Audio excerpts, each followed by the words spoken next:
Thank you for joining me. My name is Robert Orlowski. I'm a professor in the Department of Lymphoma and Myeloma and in the Department of Experimental Therapeutics and the director of the myeloma section at the University of Texas MD Anderson Cancer Center. One of the questions that I frequently am asked is, what are some tips about ways that can be used to ensure that patients report all of the side effects that they are feeling while they're on chemotherapy? And there's a number of approaches that we use at MD Anderson, which I think may be very helpful to you as well.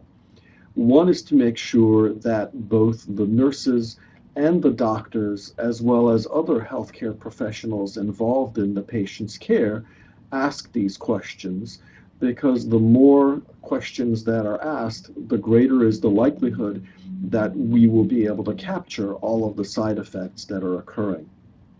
Another one is to make sure to reassure the patient that even if a dose reduction is needed, or if one of the drugs that they're getting, which is causing a side effect, needs to be stopped, that their outcome can still be excellent. Just as one example, we know from the bortezomib literature that patients who have a dose reduction due to neuropathy still have excellent outcomes. And oftentimes I think patients worry that if they report a side effect, we're going to stop their therapy and that will influence their outcome. And fortunately, we know now that in fact that's not the case.